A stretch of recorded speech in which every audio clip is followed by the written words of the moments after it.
Hello, mga mahilig sa drama. Ngayon, sisisirin natin ang isang nakakaantig na kuwento na maganda ang paglalarawan sa pag-asa at pagkakaibigan sa ibang bansa.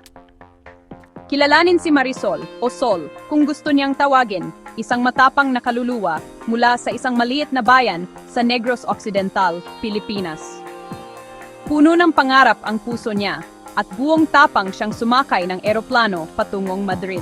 Sa unang araw niya bilang domestic helper, naglilinis si Sol sa isang parke nang makita niya si Faris Ahmed. Siya ay isang Pakistani construction worker, bagong dating sa Spain, at mukhang kasing ligaw din ni Sol. Nagsimula ang kanilang usapan sa isang simpleng tanong, "Excuse me, alam mo ba kung nasaan ang Calle de Toledo?" At doon nagsimula ang isang hindi inaasahang pagkakaibigan. Pareho silang dumaan sa mahirap na buhay sa ibang bansa. Ang diskriminasyon ay anino nila sa bawat hakbang. Naririnig ni Faris ang mapanlait na paki, habang si Sol naman ay madalas tawaging La Filipina, isang katulong lang sa paningin ng marami. Nakakapapagod ang kanilang trabaho. Araw-araw na nagbubuhat si Faris ng mabibigat na sako ng semento at si Sol naman ay naglilinis ng 3 palapag na bahay. Ang kalungkutan ay gumagapang tuwing gabi. Nami-miss ni Faris ang kanyang may sakit na ina sa Lahore at si Sol naman ay nangungulila sa kanyang mga kapatid. Sa diary ni Sol, isinulat niya, Day 45. Nakilala ko si Faris. Pareho kaming mahilig sa Bollywood movies at adobo. Kahit gutom, pinapanood namin ang My Name is Khan sa phone niya habang ngumunguya ng homemade turon ko. Tapos, isang araw, nagkasakit si Faris dahil sa sobrang pagod.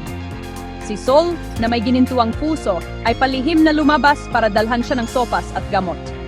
"Bakit mo ako tinutulungan?" Ulong ni Faris.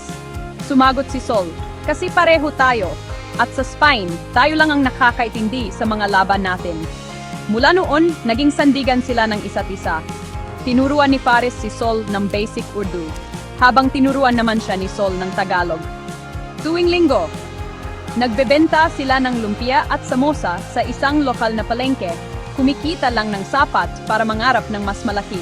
Sabi sa diary ni Sol, Day 120, "Kumita kami ng 5,000 ngayon." Sinabi ko kay Faris, "Isang araw, magkakaroon tayo ng sariling negosyo." Tumawa siya, pero may luha sa kanyang mga mata. Paglipas ng 3 taon, nakapag-adjust na sila. Bihasa na sila sa Spanish, nakakuha ng mas magandang trabaho at sinusuportahan ang kanilang mga pamilya sa Pilipinas. Nakabili ang pamilya ni Sol ng lupa at pinundohan naman ni Faris ang operasyon ng kanyang ina. Ang pinaka-nakaantig na eksena ay nangyari habang kumakain sila ng paella sa isang parke. Humarap si Faris kay Sol at sinabi, "Sol, gusto kong magsimula ng food truck. Filipino-Pakistani fusion. Turon at samosa, kare-kare at biryani. Gusto mo bang maging partner ko?" Ang entry sa diary ni Sol sa Day 500 ay sumigaw, "May business plan na kami. Farisol Eats ang pangalan. Hindi ako makapaniwala." Lumipas ang mga taon at ang Farisol Eats ay naging sikat sa Madrid. Ang kanilang kuwento ay itinampok sa Madrid Today, The Spicy Love Story of Filipino-Pakistani Flavors. Sa Pilipinas, nagbukas ang pamilya ni Sol ng De Los Santos Bakery at ang nanay ni Faris ay nagsimula ng isang maliit na tea house sa Lahore. Madalas silang nanungin kung mag-asawa silang.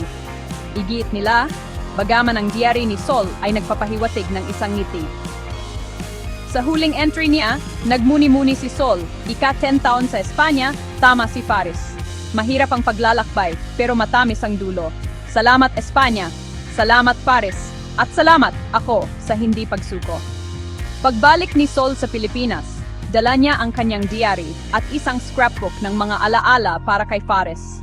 Ang huling pahina ay nakasulat, "Faris, saan ka man magpunta, tandaan, may puso ka ng isang kabayong Pilipino.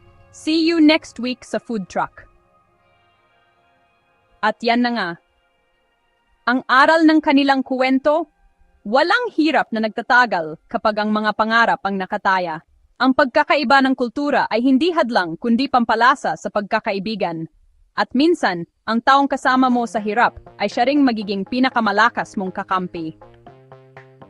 Hanggang sa susunod, mga mangangarap!